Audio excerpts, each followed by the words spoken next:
everybody, it's Romania Black, and we're on episode 3 of To Be Hero X, and I have spent this morning going back through and watching episodes 1 and 2 again. Episode 2, damn, I think that I've told people in the comments, I was so baffled that Lin gave us an actual BL ship in a non-BL show. I was like, what is this world? Like, what is this real life? I was like, it felt too good to be true. So I was very apprehensive during the reaction and the discussion. I'm like, no, the original Nice and Rek were a thing. And now it's like, I feel like Rek is dead, which I feel so bad for because I'm like, they gave us Doomed Yowie. Like, should we be surprised with Lee Howland? But the Doomed Yowie felt so like, it was just kind of like a big breath of fresh air. And then you have Lin Ling and Moon. And so we're going to talk about it here in the comments. But I was like, Now, I did go back and rewatch, like I said, episodes 1 and 2. Episode 2, there wasn't too much in the background that I noticed that I didn't talk about in the discussion. But episode 1, I went back and I wanted to like show you all some screenshots of some things I captured in the background, and I'm like, and we're gonna go there with a comment or two that I've made note here. But yeah, so there's gonna be some screenshots I show you all here in a little bit with one of the comments that y'all left, and so we're gonna dive into that. But notes from last week, I said the episode being Moon, called Moon, and Rek being in love with Nice, and the moon being synonymous, at least in Japanese culture, I don't know if Chinese is the same, with romance. Coincidence? I think not, right? I thought that was a really cool thing to note with the title and then the idea of romance this last episode. Potater says, in response on Discord to the image where Lin Ling talks about Nice's OCD, saying, this is when people started saying depressing things like, quote, I bet Rek became hard for Nice to look at since his mask is crooked and his crown is bent. That's depressing. Very sad. So from that comment, I think that the fandom assumes that it's not that OG Nice was OCD, him and Rek were together. It's the fact that the image of Nice as this perfect hero has caused all of the iterations, so far we know of 2, the OG one and Lin Ling, to start to develop these OCD tendencies, which is kind of, that's a body horror element that I'm like, no, not being in control of your body and its changes. Experiencing that now as a woman in her mid to late 30s, so it's not a fun time. I'm like, no. Then we have R*6709 saying, the mods asked if I was okay knowing ages of characters.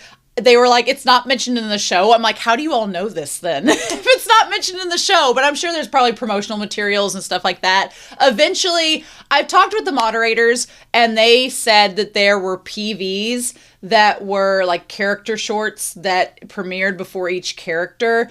And I told the moderators this, once a character is introduced and we know them, I don't care to watch those shorts because they're going to be kind of supplemental, but I don't want to know all of the characters beforehand. I know some people like knowing that because it builds hype.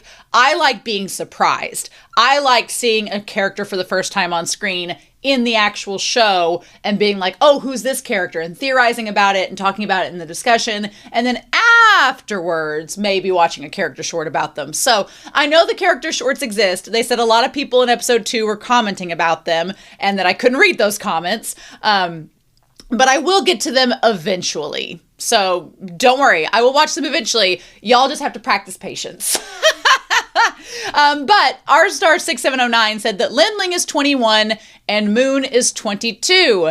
And they noted Lin Ling making all those promos at age 21 is crazy. Yeah, crazy. Not surprised with an entry-level job. In this economy, not surprised. But that is crazy. They're lucky that Lin Ling was so passionate about it, honestly. Sunray535 says, in China, for episode 1, sticking the pinky finger in the air has a less severe connotation than in the US's middle finger. It's not a flip-off. The pinky means that you view them as the smaller person. Okay, because it's the smallest finger. Still insulting, but not an FU. Well, the U.S. being a little bit more abrasive than other countries. What? Whoever would have suspected such things, right? But that's good to know. So thank you, Sunray. Okay. So Linus Peterson, 542, they noted this for episode 2, saying, in case you missed it, what caught my interest was 4 seconds into the episode when the TV announcer says, since the True Love recipe attack on livestream, Nice has stepped out from the haze surrounding the hero smile incident. I think I talked about that in the discussion. However, I did go back to episode 1. And I wrote back, when I watched episode 2, I saw that again. But in episode 1, there's a couple things in the background going on, mainly in the scene where the boss is talking to Lin Ling at the beginning, and then when Lin Ling and Nice meet up before Nice's death, that I want to talk about with you all. So I'm going to pull these screenshots up here so that you can see them. The first thing is, when the boss is talking with Lin Ling, there's like a little statue by the boss's desk, and it has this like statue that has like a point to the end of it. The point is literally pointing at this billboard, and the billboard says smile, and it has a big old like crashed, like half cracked face on it. So assuming Smile is a hero, and assuming that the incident that happened with them and Nice has resulted in Smile possibly being injured, we're going to see on that. But that's being foreshadowed in that billboard. There's also like one hero next to them that I don't know if it says Ghoul or Soul, but it says OUL there. So we'll see how that is. I'm assuming it's Soul if they're a hero. So we'll see how that goes. Also, there is to the left a thing that says brand is coming.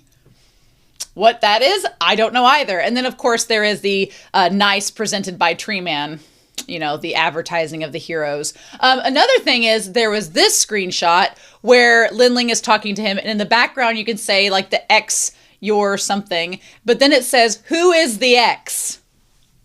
Who is the X? Well, we assume that Lin Ling is the X because it's to be Hero X. He is the one, but X also feels like a villain name. So I'm like, is Lin Ling going to become the villain by the end of this? Like, is he going to turn like from the hero to the villain once he figures out everything going on behind the scenes? I don't know. We saw with God's Eye how easy it was to become a villain. So I don't know. And then speaking of which, here is live broadcast of X. Tonight at 7 o'clock. We don't know who this guy that looks like he's from Osmosis Jones is, but he's got white hair like Nice. Don't know. Seems too cool for school. I don't know. But with that of X, whoever X is, who is the X? Maybe X is just this other villain. We don't know. We had this shot when Nice met Lin Ling. So we see, like, you can see Hero Tower in the background, which is crazy. You could see it from the start right in the background. But also, as Nice is walking towards him from the overpass, you see out to the left, there is a card that looks like the ace card, but it says X. And it's the man with white hair, glasses, has a white suit on, black shirt, has like an X bolo, seems like he could be a villain. I'm just saying. But then whenever Jessica and her crew comes in, you see she's standing there, but there's also like the X card that had him on it transforms into the O, which is like for who knows, but she has black hair, a black dress. It's like X's and O's, which is like kisses, hugs and kisses, X's and O's. She looks like the dark version of Jessica. So I'm like, is Jessica a secret villain? Is this Jessica's like alternate? I don't know. I'm curious. I have so many questions. But yeah, I mean, she has glasses like Jessica, but her hair is the opposite of Jessica's. And I don't know. I don't know what to make of it. Also noting that Jessica's outfit is literally like Nice's outfit, just like a dress version of it. I don't know. Oh, here we go. There's the person up there. Does it say Esol? Esol up there? Is maybe that the hero name? Esol? We'll see. But yeah, I'm going to be paying attention to tiny details in the background now because this show has elicited that response. But thank you, Linus Peterson, for noting that. And then Coded says, if you look closely at the scene where Nice and Rec are play fighting, you will notice that Nice is ripping his vest open. They were 1,000% an item. Yeah, I went back and watched that scene. He does rip his vest open like it's a brief little shot. They were an item, which makes their story all the more tragic. And speaking of which, the last comment I have is from Truck. Tiny Truck says, I love that they didn't end up in a romance, meaning Nice and Moon. I know some other shows where Moon probably would have fallen in love with him, But that, because taken the context of forced confinement and forced marriage, it would have been pretty iffy. Here's my thing. Because some people were like, oh, I ship Moon and Lin Ling. I like them as friends. I very much like that Moon did not romantically get invested with Nice, aka Lin Ling. I like that. One, the idea of forced confinement and like forced courtship is creepy, beyond all belief creepy. And I didn't like Jessica for doing that last episode. But also, I like the message that just because two people of opposite genders or opposite sexes are stuck in a room together, they're not necessarily going to develop sexual attraction. Like, that is so creepy to me, and I don't like that. So I like the fact that even afterwards, like, Lin Ling obviously liked Moon. He had a crush on her, he liked her, and I like that Moon appreciates Lin Ling, likes him as a friend, and they developed a relationship, but it, in my opinion, is platonic. Like, she was just like, I like you and everything, but bye. I'm glad we met, glad we developed a friendship, but I'm going to head out and do my own thing. And I like that message because I think that there is, in our culture, at least in my society's culture, this message of, well, if you're just around, it's like Stockholm Syndrome. They're like, if you're around them long enough, you'll develop a liking to them. And I'm like, that doesn't always work, and that's kind of creepy, so let's not propose that logic. But yeah, I like the idea that you can have a relationship with someone, and it does not have to be romantic or sexual, but it can still be powerful. Like, it can still bring people to tears. So I like that, but I think Moon is gone. I hope she is, because she wanted freedom, and as long as she's around, Lin Ling is Nice. Not gonna happen. Now, if by the end of the series, Lin Ling quit being Nice and like went off by himself and he ran into Moon and they could develop an organic relationship, that'd be fine, sure. But as of right now, no. So anyway, thank you all so much for like taking your time and watching with me. I really appreciate that. I have heard that the Japanese sub is really good, and I'm going to have to watch it at some point, along with the English dub. Going to have to watch it at some point, but we are neither here nor there today. So we're going to start episode 3. The third episode's always one gets you in series like this, right? Of To Be Hero X, and we're going to do that here in 3, 2, 1, and let's do it to it.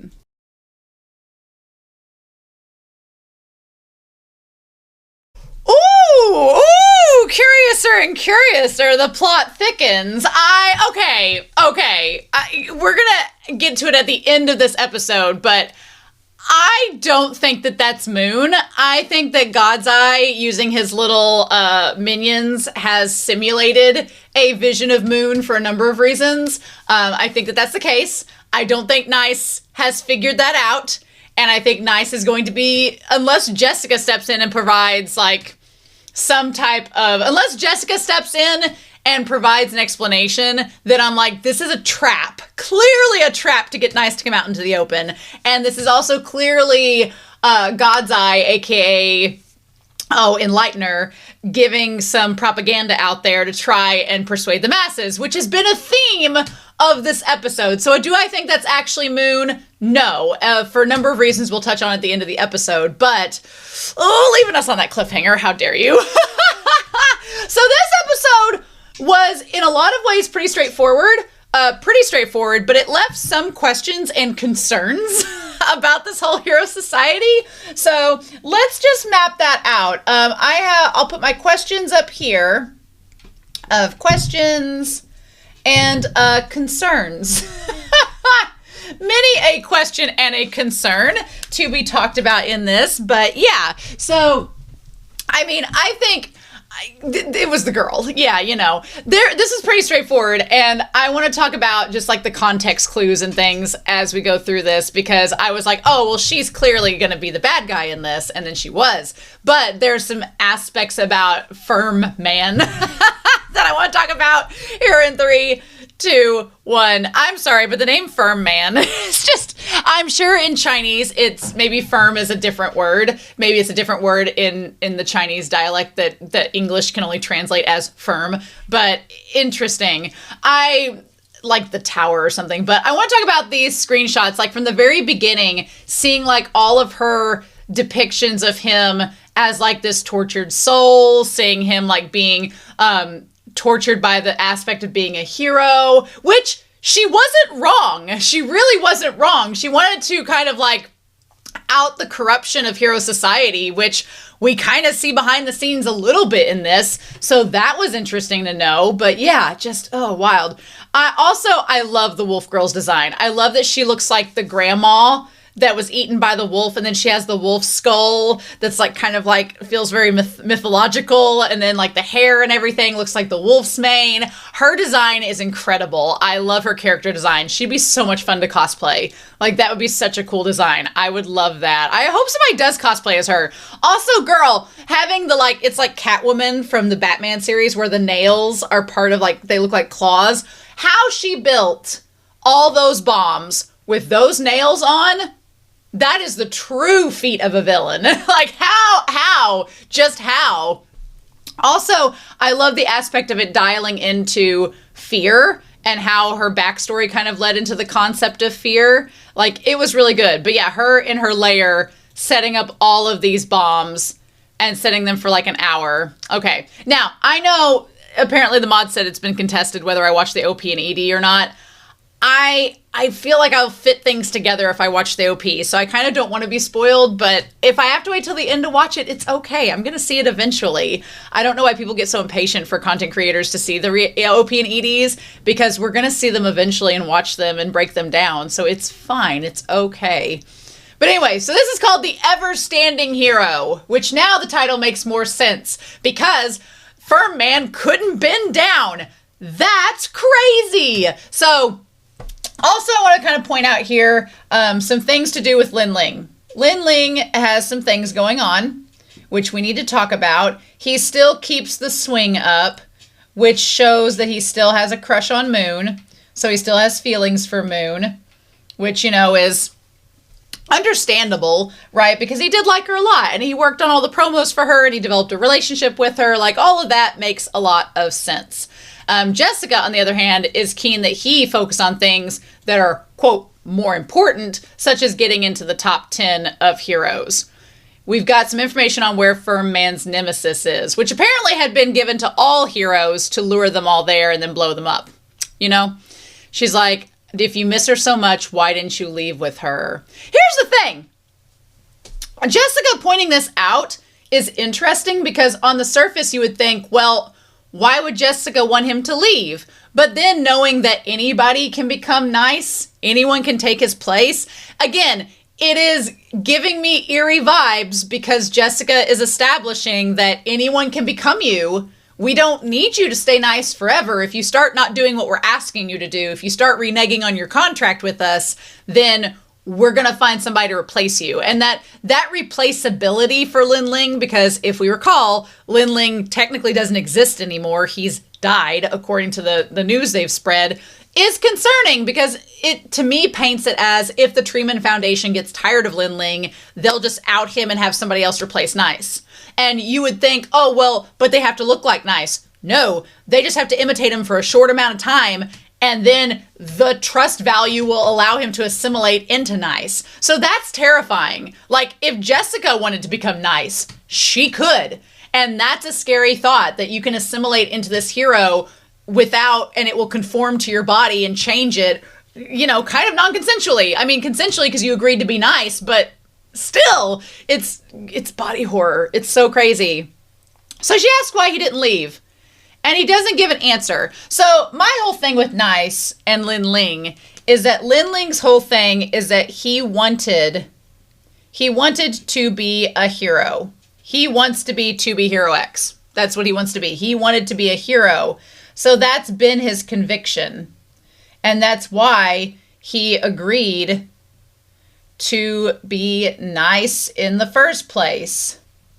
So there is a kind of confliction here with Lin Ling, where on the one hand, he wants to be a hero, so he wants to be nice. So that's one of the reasons that's kept him there as this person. And Lin Ling is the type of person who, I would argue, even before the OCD, the perfectionism set in, Lin Ling was somebody who was an extremely hard worker doing all these promotions and doing all this material. He was a very hard worker and he was very dedicated and resolved as a person. So you take someone that is like type A, super resolved, hypercritical of their work, and you apply it to someone like Nice, and he's not going to want to leave that position because he's like, oh, well, I've resolved to become this hero. I'm going to stick around and stick to my guns and be true to my word. But then he's conflicted because in saying I want to be a hero, I don't think Lin Ling thought about what that entails.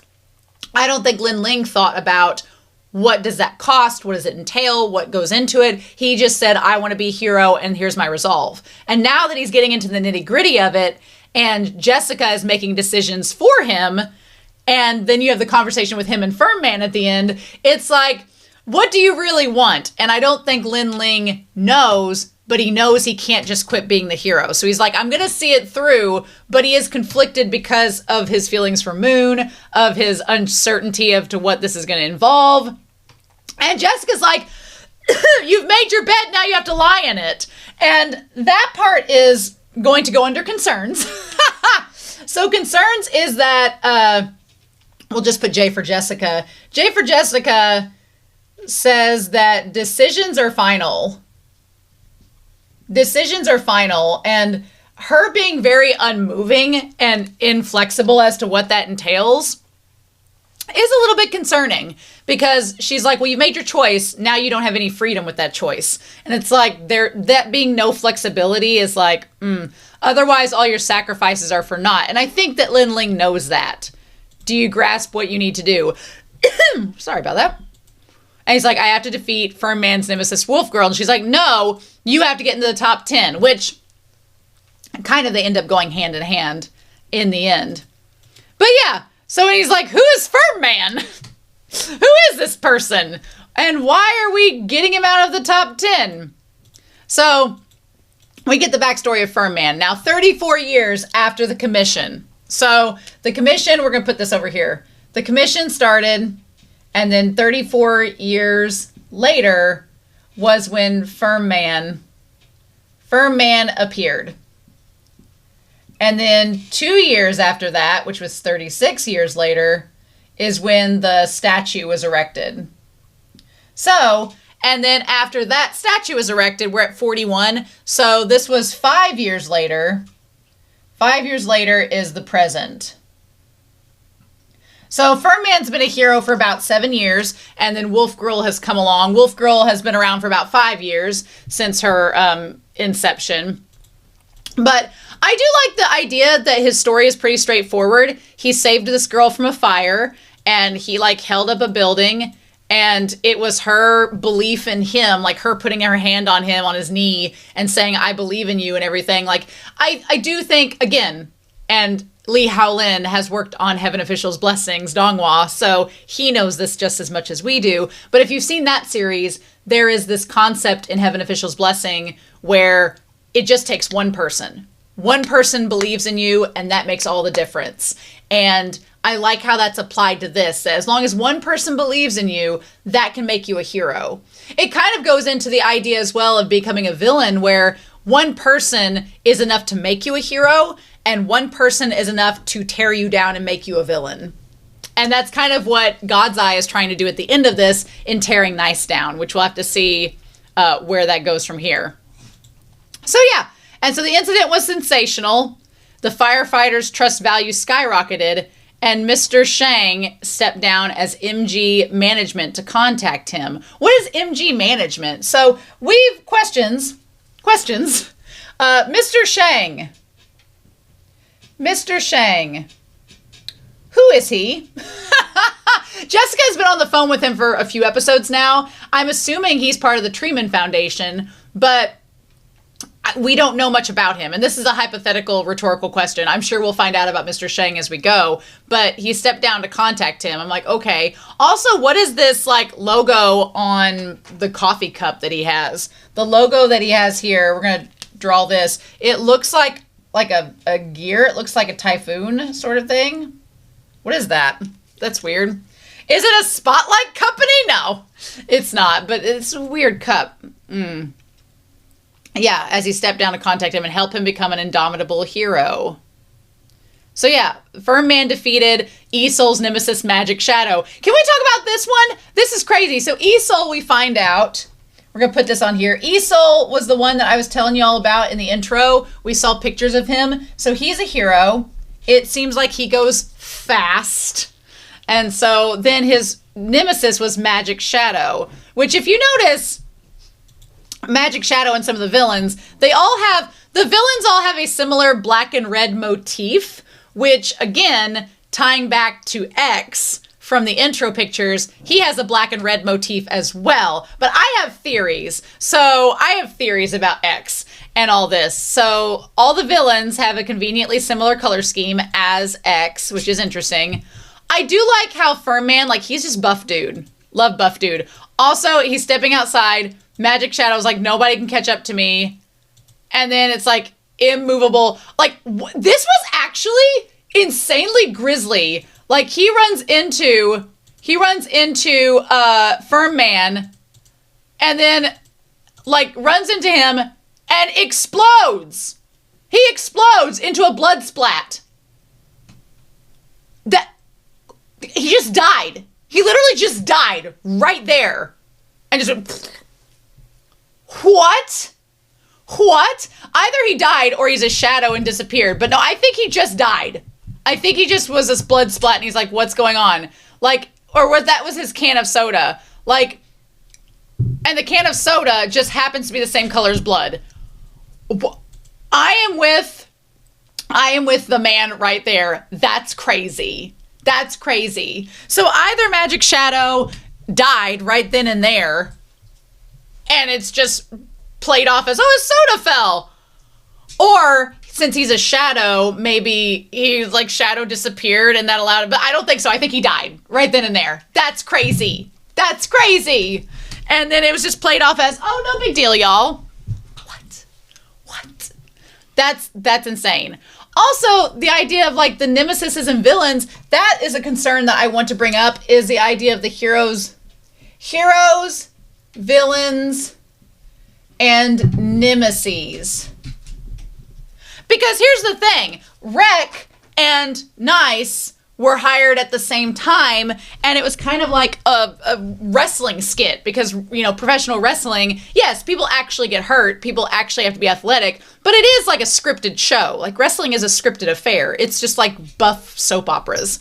And so in those, you know, events, you have like your heroes and your heels, like your heroes and and their nemesis, right? But it's all scripted. So in the case of like Nice and Rec, they were both hired by the Treeman Foundation. So when they say the nemesis Magic Shadow, was that not a villain, or was it just a nemesis hired to be Isol's counterpart? Like, it seems to be that there are heroes, and then the Treeman Foundation hires nemesis to like create a story for the audiences to boost up the heroes, and the nemesis just kind of get the, you know, shitty end of the stick. But then you have the Spotlight Organization, which are creating actual villains based on fear, and those people are the ones that are kind of like rogues away from the Treeman Foundation. Allegedly. Who knows, though? Maybe the Treeman Foundation and Spotlight Organization are working together. Who knows? It's all a big illusion. So what can we say? We don't know too much yet. But yeah, he made the top 10 and was given an important mission.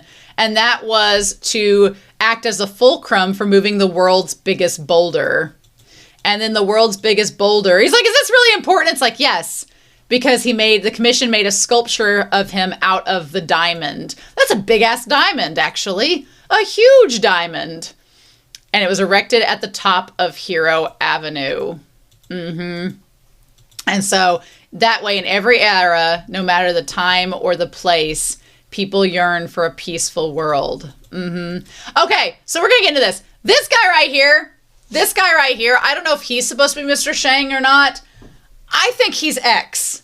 I'm spitballing a theory out here, but he's dressed in all red and black and white. His hair's starting to go white. There's still a little black on top, but this is like, again, 5 years ago. So, and again, we've talked about how people can mold their appearance based on beliefs and things. I'm wondering if this guy is secretly X.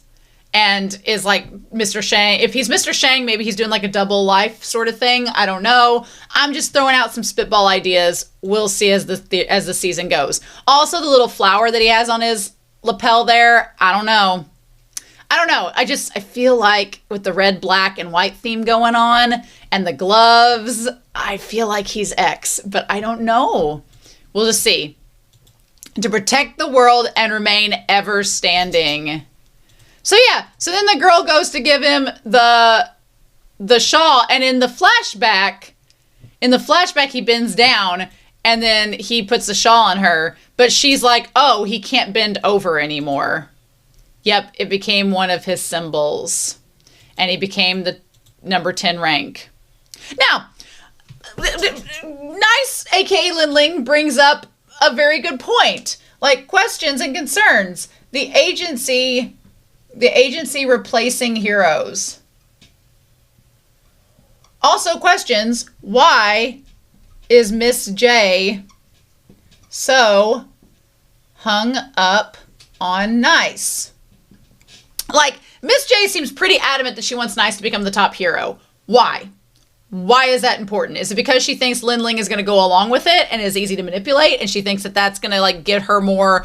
Like, what is the end goal of having Nice be the top hero? Because unless they're siphoning off the trust value into some other device or some other means of doing something, then why does it matter? Why can't Nice just be... I could understand Nice being, like, a hero and being someone that the people trust and that gives like viewership and sponsorship and clout to the Treatment Foundation. But why would you go through the trouble of replacing one of your top heroes with Nice unless you kind of saw this coming, that Firm Man was going to get replaced or was going to have his image tarnished? Like, what's the point? Because he's number 15 right now. And she said, and why doesn't Firm Man go after Wolf Girl himself? And she's like, well, there are many heroes, but only one can aim for the title of X. Why does it have to be Nice? Why do you care that it's Nice? Why can't other heroes claim the title of X? Who is the number... That's a great question. Who is the number one hero currently? Who's number one? So we know that Nice is now number 10. Who's number one? And I guess for that point, it's like, but all the heroes work with the Treatment Foundation and the commission. So are you just not happy with the hero that's number one right now? And because of the number one hero, you can't do anything about it because they have the audience's trust so heavily and firmly? And my guess with that is whoever is number one is not able to be controlled by the commission anymore. They've reached number one status. They've got so much trust value from the population that they can just do whatever they want. And maybe the commission can't control them anymore. And so they know they can control Nice. So they're like, well, we're going to make you the hero number one because we know we can control you. And you'll do what we say. And you're pretty gullible. And we can kind of like, you don't have conviction, do your own thing. So we're just going to order you around as we please. Maybe that's it. But it has to be a control issue because otherwise, why would you care? Why would you care who's the number one hero? Why? Why? Why does this matter? She's like, don't feel bad about it. Second, there's a reason why Wolf Girl became such a problem for Firm Man.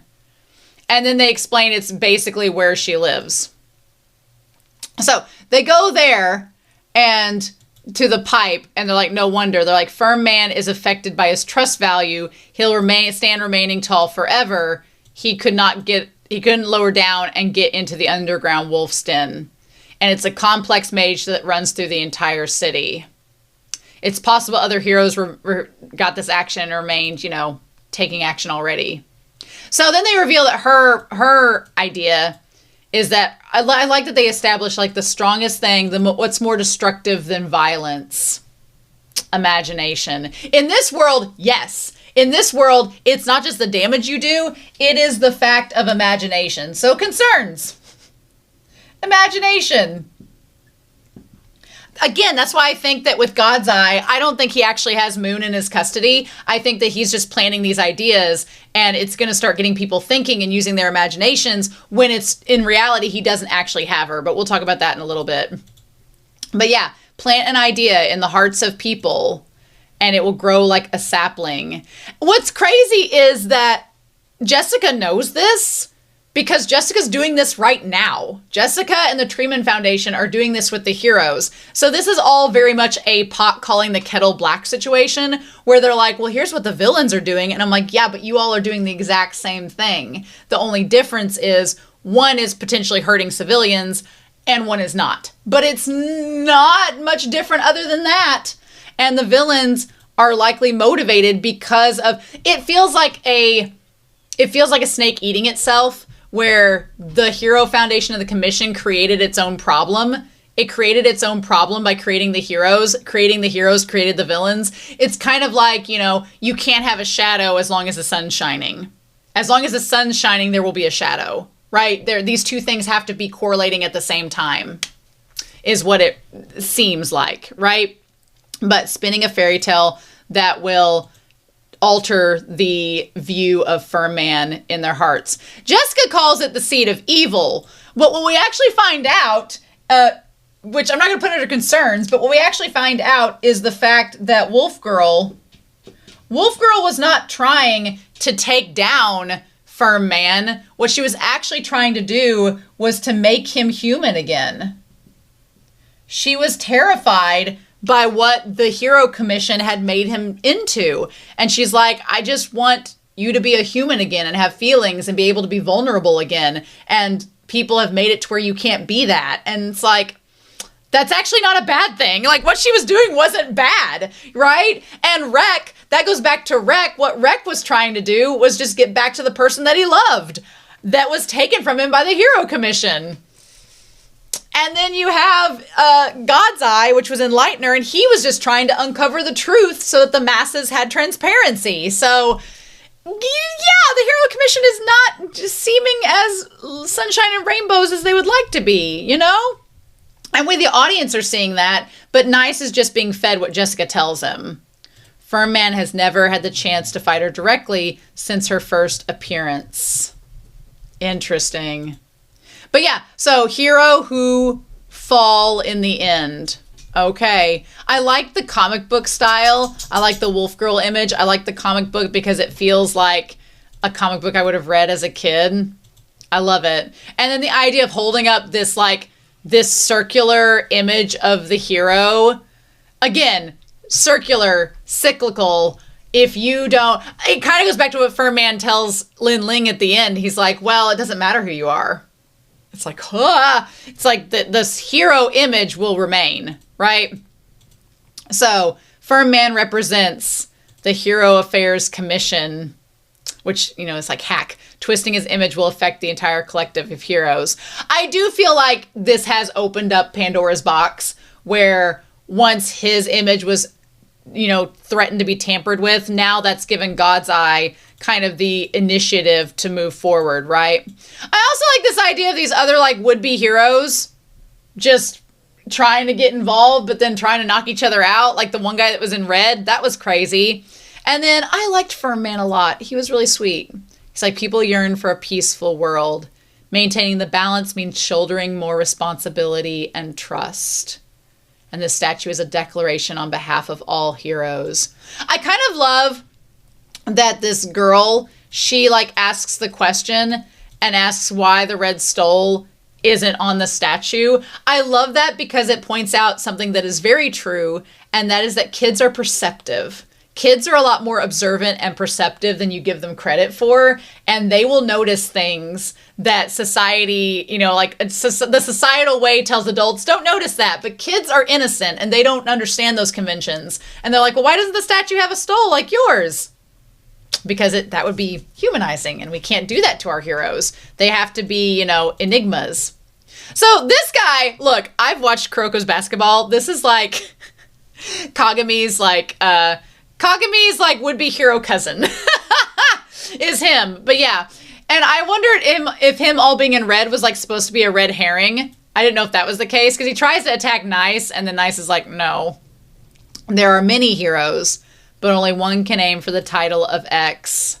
I don't know. That's just reaffirming what Jessica tells him. And it's like, love the Big Bad Wolf. I like the Big Bad Wolf has an X through it too, since we're talking about Hero X and the red. Love that. And then I just love, once you saw like the toys and everything, I'm like, oh, it's the girl. She's the one that is doing this. But then it's like a question of why, right? So I love her old layer. I love the layout. I love the stuffed animals. I love the storyboarding. I love like the steampunk-esque with all the things. And then there's her comic that she wrote. Yeah. Love it. So then they figure out that the bomb, where everybody's been gathering, is right under the hero statue. One thing I do give this show credit for is that the damage and stuff widespread is very palpable. And like the cars crashing and the buildings being wrecked and stuff, like all the collateral damage is very well described. Now, obviously they're in a city of heroes, so I'm sure they're used to this all the time happening, but it does create this environment that feels very much like, oh, this is understandable. Also, again, love the design of the wolf girl. Love her design. It's so good. The claws, the hands, the hair, her being an art student makes so much sense. I love her design. It's so freaking good. But yeah, and she's like, we finally meet again. And he's like, leave the girl alone. And then I was waiting for Nice to come out of the hole in the ground. I was waiting for that to happen. And it's like the other heroes have their hands full. I want to go back to this. So she's like, where are the heroes? Where have they gone? Okay, so I want to go back to some of the billboards because knowing this series, there's going to be stuff in the background. We see this one hero flying around with jets. That's cool. Who be they? We don't know. Then we have, okay, so we have on the TV Moon and Nice are still on the screen. They're still playing those. We have something with LK. There's like a hero there. We don't know who that is. Then we have office and signage for Lise. Don't have anything else there. And so then we see Isol. Isol's cool. They have like a gold and blue like zigzag stuff. That's neat. They don't look too different from Magic Shadow, so go be curious to see what we get with them. Put down the statue or give up on the girl. And she does bring up a great point here where, okay, we see this hero coming out of the pipe with the mohawk. That guy's getting taken by ambulance. Who is that villain? It's too cruel. But Wolf Girl makes up a good point here. She's like, you have the option of saving the girl or letting go of the ego of the heroes. Why can't you just pick the girl? And the people around him are saying, let go, but he won't do it. Which brings up some concerns about like the obligation to the commission. Like, that's a concern that they're like choosing that and it creates this like kind of cycle they can't get out of. It's like, well, you need to support the commission because we're saving people, but by supporting the commission, you might not be able to save people. That's creating a conundrum. So I was waiting for Nice to kind of come out and be able to like help in that situation because then he lands and everybody's like, oh, Nice is here. It's like, she isn't here to destroy the statue. And then I love the artistry of the children's book. The alternate animation, so good. I would read that whole book. Her goal is to have you fall. Yep. Or more accurately, to have you let go of everything. Yep. I love the sewing needles. She's the one who gave you the red stole. It's not you that she hates. It's the Hero Commission. So yeah. And then we go on. And we have now her in art school. All she was doing was drawing him kneeling because she imagined her putting the stole on him. The only part about the episode that I was kind of like, about, which it makes sense, was the kids bullying her about the artwork, which I'm like, she's supposed to be in high school, right, when this is going on. I get it. High school kids, Japanese high school kids can be the biggest bitches. I'm like, what is happening? Like, maybe it's gotten a lot worse since I was in high school, but I don't know. I was just like, damn. But then it makes sense that she garnered all of this fear and the fear of her being like made fun of and ostracized made her into this villain so that she would take him down and then prove to everyone that she was right. And that would kind of quench all those concerns she had and that fear that she had developed from long ago. She looks so good. I love her design. I love her there when she's like, bring him back to me, bring back my firefighter. And again, bringing up this idea that, you know, these heroes had people they were connected to, and becoming these heroes caused them to get disconnected. With Wreck and Nice were in love with each other, but the Hero Commission separated them because it wasn't a good story. Here, she had like a platonic love of this firefighter that saved her, and then he was his humanity was stolen from him, and she could no longer see him the same way because of the Hero Commission. So these last couple episodes are not painting them in the best light, you know? And I'm glad this show lets men cry because there need to be tears shed. There really do. Shedding tears is fine. It is an emotional response. I love it. But yeah, and here you have, caught right in the middle, you have the villain wolf girl, you have the hero firm man, and then you have Nice in the middle, who is witnessing these two sides of what the commission has done take place. And what does he end up doing? He shoulders the burden. He ends up shouldering the burden. Because I love that when he wants to let go, his like the shackles, the things that were keeping him from standing up break.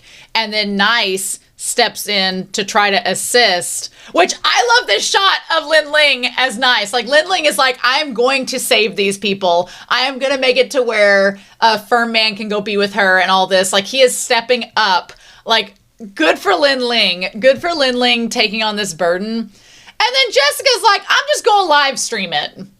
You know, Jessica's that type of person. And I get that she was trying to get Lin Ling some more support so that he could lift up the statue. But it's kind of crazy. It's kind of crazy, this idea of like, we're going to televise this to make a spectacle out of it. And his trust values increase, which allowed him to carry up the statue and to save everybody. And she's like, it's a miracle. I'm like, girl, it's not a miracle. You orchestrated this. Is it a miracle? Yeah. His trust value surpassed Firm Man's, and he's in the top 10 of the Hero Commission. He's like, I now finally know how heavy this stone is. So I like that. Also, heroes number 11 through 14, F your drag. What are you doing? F your drag. You're not important. You get surpassed instantly in this one time. So, but yeah, how heavy the stone is. How heavy the burden of being a hero is. And the thing is, Lin Ling accepts it. He accepts that burden. He accepts that that's what he's going to have to do. That's in order to be the top 10, he has to accept the consequences that come with supporting this organization and doing it. One thing is, I wish that we had more time with Lin Ling at this point to have him reflect and think about what he wants to do. This series goes so quickly from the start that Lin Ling hasn't had much time to like process what everyone's telling him. Like he makes this statement, but like the end of the episode, he has no time to process what Firm Man is telling him. It immediately cuts to God's Eye doing what he's doing. So maybe we'll have the chance for processing. Maybe we won't. But I do think that's one thing that I would like to see more with Lin Ling, is him having time to reflect. And that did not happen. Like it says already last week at the Heroes Affair Commission Hall, it said last week Nice's rescue propelled him into the top 10 of the commission. So yeah, number 10, Nice. Treatment Foundation. The legend of Firm Man concludes here. So see, again, the moment like his trust value disappeared, so he's gone. My thing is, I guess we're going to talk about God's Eye and Moon, because Firm Man, once his trust value disappeared, he was able to go back and be a normal person. Moon's trust value disappeared, so she should no longer be a hero. She should be able to go back and be a normal person. So then how did God's Eye get a hold of her if she disappeared? He claims her death was faked, but we're going to talk about this. So one thing about the question, as Nice moves up to floor 10, what happens with each floor.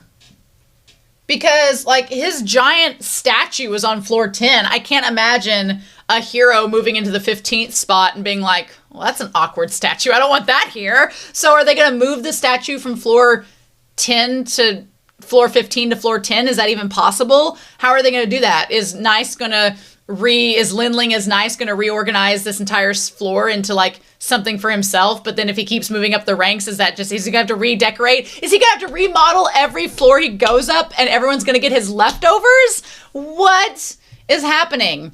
Also, I think it is noteworthy that we just see the bare bones of Firm Man's apartment left. We don't get to see like exactly what he had going on. I wish we could have. That would have been nice to see. And he still has the red stole from the girl, which is so cute. So he's like, I thought you were coming the day after tomorrow. He's like, they told me to move out tomorrow night at least. He's like, oh, I'm not trying to kick you out. I just wanted to come up and talk to you before you go.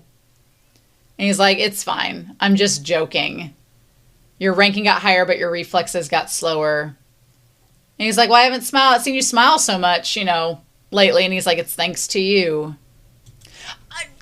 If I were Lin Ling, I would be taking note about how happy these people were to not be heroes anymore, and I would be filing that away. I would be like, oh, Firm Man is very happy to not be a hero anymore. That sounds problematic. He's like, the first thing I'm going to do is lie around and relax for half a month. And him bending over like that, he's like, so Firm Man's wish was to lie down. Moon's wish was not be Nice's girlfriend anymore. He's like, it was everyone's wish for me to remain ever standing. So let's talk about this for a hot second. We have Moon. Everyone's wish was for her to travel and be Nice's girlfriend. At first it was everybody wanted her to travel. Then it was to be Nice's girlfriend. And that took the forefront, and she hated it and wanted to move on from it. She's like, I don't want to be Nice's girlfriend. And she left. With Firm Man, it was he just wanted to lie down and be human. And nobody was letting him do that. So we have two heroes so far that had things that they were made to do that they hated, while in the hero commission it made them not want to be a hero anymore. So he's like, my life became filled with awkward and painful situations. The idea that he was stuck in those boots and couldn't bend down to get the soap, that's terrifying. The fact that he couldn't use the bathroom properly, that's crazy. And then the worst part was when he was forced to sit there and so we get a little bit of his apartment, which was like a gym and then just boxes there and stuff like that. We have the gym. How could he lift the gym equipment from the ground? The stuff that had fallen on the floor. What about his refrigerator and everything? And the fact that he had to sleep standing up, and he was like, 1 bad wolf, 2 bad wolves. I love that he counted wolves instead of sheep. But that's terrifying. He's like, I had a once held belief that it was the price of being a hero, but now I know I was a fool. And he's drinking the same type of, what does that say, X on the can? It says X on the can. It says X on the can. And those are the same drinks that Rec was drinking as well. Interesting. It's all marketed. That's crazy. But yeah, I'm like, Lin Ling, this man just told you everything you need to know. He's like, I thought these sacrifices I was making for myself were the price of being a hero. That was just me being dumb. No one should have to do that to be a hero. And then Nice is like, well, I have similar troubles too. He's like, for example, my OCD perfectionism is worsening my anxiety. He wipes away the little condensation off of the can. So he's like, me having to be perfect is worsening my anxiety. And so that is a concern. We're going to put that over here. So Lin Ling is becoming more anxious about being perfect. Here is my issue. Here is my issue with that. I think that this is going to lead to either one of 3 scenarios that will happen with Lin Ling. Either one, Lin Ling is going to do what OG Nice did and just fall off to his death and commit suicide because he can't handle being perfect anymore and the circumstances it's put him in. Do I think that option 1 is the most likely? No, I think it's the least likely. I don't think Lin Ling, our main character, is going to take his own life. I don't think that's going to happen. But that was option 1. Option 2 is it is going to have to lead him to having a breakdown and realizing he's not perfect and stop being nice. That's option 2. That's very likely. Option 3 is that anxiety becomes fear and it will turn him into a villain. Because the whole point is that fear is what creates villains. Fear is the main power source, whereas trust powers heroes, fear powers villains. And the thing that's different that we've talked about is the concept that fear is self-powering. You can also get other people to fear you, but it's also self-powering. If you fear yourself, that's step 1. And then the trust is only from others. You can trust in yourself all you want, but it won't make you a superhero. You can trust in yourself all you want, but it won't change things. It may reinforce it once it happens, but that trust has to be instilled from others around you to make you a hero, and then you trusting and believing in that trust from others helps to solidify it.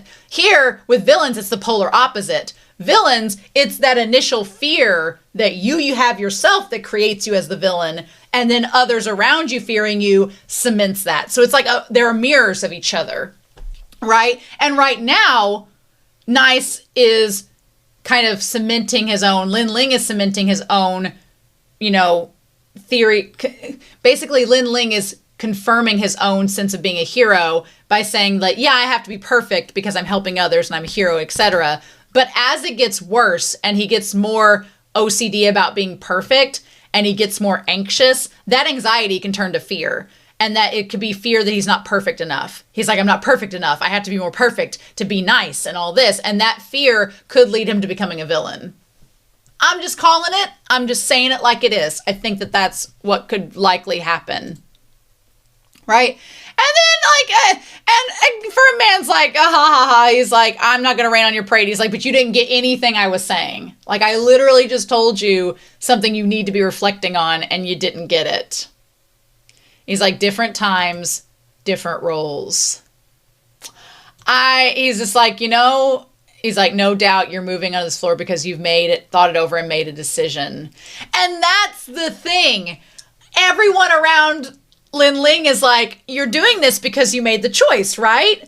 But I think Lin Ling's decision has been pretty haphazard. Like, I don't think Lin Ling is really committed to this. I think he's just been kind of going along with what everyone's been telling him.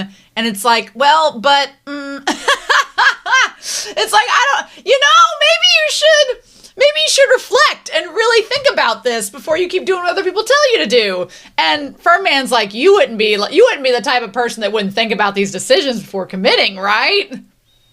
Well, maybe. And then he leaves him and he's like, I have dinner plans with friends. Feel free to look around and get familiar with the place. And the moment that he's like, I'm actually not nice. And he's like, no matter who you are, just be yourself. That in itself, I'm like, everybody, I don't know if Fernman thought I'm not actually, here's the thing. When he said I'm not actually nice, you could take that as I'm not actually a good person. And if Fernman had said, well, no matter what you are, just be yourself. Meaning that no matter if you're nice or mad or evil or whatever, just be yourself. He said, no matter who you are. So I think the Fernman was like, oh, I know you're not actually nice. I know what the Hero Commission's doing. Just be yourself. And that's the thing. I want Lin Ling to keep being himself. I don't want him to... He's like, I don't actually really know what I want yet. That's the problem. That's the biggest problem, is that Lin Ling doesn't know. He does not know what he wants yet. And that's a problem when you're doing what other people are telling you to. Yeah. He's like, I don't know what I want yet, but I do know very well. Okay, and we go back to what Moon says. I don't know what I want, but I know what I don't want. And see, her trust value thing disappeared because she's dead. And so Lin Ling's like, what about me? Have you found the direction your heart desires? And that's, the direction his heart desires, it goes back to like seeing Moon in the reflection. And I think that there's a part of him that would have just liked to have left with Moon and figured things out from there, but he wasn't sure. And so he stuck with... I just got done watching a movie on this channel. If you know, you know, but there's a movie for a series that I just got done watching. It's on my channel. You can trace this back. It came out Sunday. This is coming out on a Tuesday.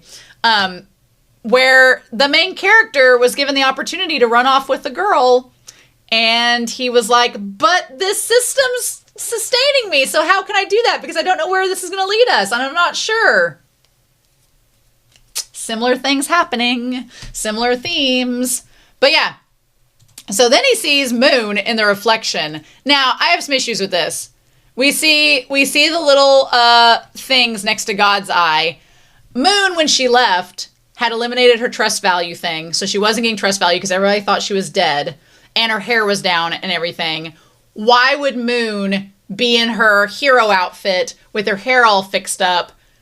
That feels like a trap. I feel like this is not the real Moon. And then you see the two little orbs that create images floating around her. I'm like, that's not her. I think that it's creating the image of her, a hologram of her, to fool others. Because Evil Eye would not know that she had turned back to being like her normal self. Because he's like, dear citizens. Yeah, to celebrate Nice's top 10 ranking. And then it shows like it's covering her mouth and everything. But I'm like, I don't believe this is her. Yeah, to celebrate the top 10, I've decided to reveal something about him. And he's like, Moon. And they're like, isn't that Moon? Yeah, isn't she supposed to be dead? Who is this God's Eye person? Yeah, as you can see, Moon isn't dead. Now, him doing like the screenshot and everything, again, I don't know. Now, how did God's Eye know that the death was faked? Well, I mean, he probably is assuming that because he's assuming that Lin Ling is lying about being nice. So everything surrounding him is probably a lie as well. So that's just his hypothetical of like, well, oh, if Lin Ling is lying about being nice, he's probably lying about Moon being dead. So maybe I can lure him out by saying that I got her. I don't know. Everything about Nice was carefully planned and faked. And I will tear apart his disguise bit by bit. So we had this like moment here of very similar to with Wolf Girl, God's Eye is trying to tear down Nice's image, right? Is trying to tear it down and using Moon as bait to get him to come out and see him. Like it feels like bait. I don't know. If he actually went and found Moon, like how would he know where Moon is? How could he have found her? She used the gun to go wherever she wanted to. So how could he have tracked that? That doesn't make any sense. The only way it would make sense is if somebody from the Spotlight organization helped him to find her. And the only way that that would have been the case is if there was a part of the gun that teleported that was used by the Treeman Foundation to track her movements and where she went to. And that would mean the Treeman Foundation is working with the Spotlight organization. So I'm like, if it actually is Moon, then the Treeman organization is working with the Spotlight organization. They're working together. If it's actually Moon and he found her by using where the tracking gun had done this, then it's all connected that way. You will not convince me otherwise. But I think it's a trap. I think that also since Nice, aka Lin Ling, likes Moon, he's being easily manipulated by old God's Eye. And the question is, since Jessica knows that Moon is not actually there anymore, is he going to meet with Jessica and she's going to be like, hold on, that's clearly not Moon. He's trying to lure you into a trap. What do we do from here? That seems like it might be the case, but of course, Lee Howlin's going to leave us in a damn cliffhanger. And we're not going to know. And we're not gonna know. So, okay, sure thing. Anyway, so I don't know what's in store, y'all, but I'm really excited to see what's gonna happen next. I'm excited to hear your thoughts down below. Please, no spoilers, but I want to know what you thought of this episode, what you thought of Wolf Girl. Wolf Girl's design, mwah, impeccable. And what you thought of Firm Man. And then we are going to be back next week to find out what the heck is going on with God's Eye and how is he luring Lin Ling into all of this. So we'll just have to see. So in any case, I hope you all have a wonderful week. Please stay safe, take care, and yeah, I'll be back very soon with more of To Be Hero X. Bye.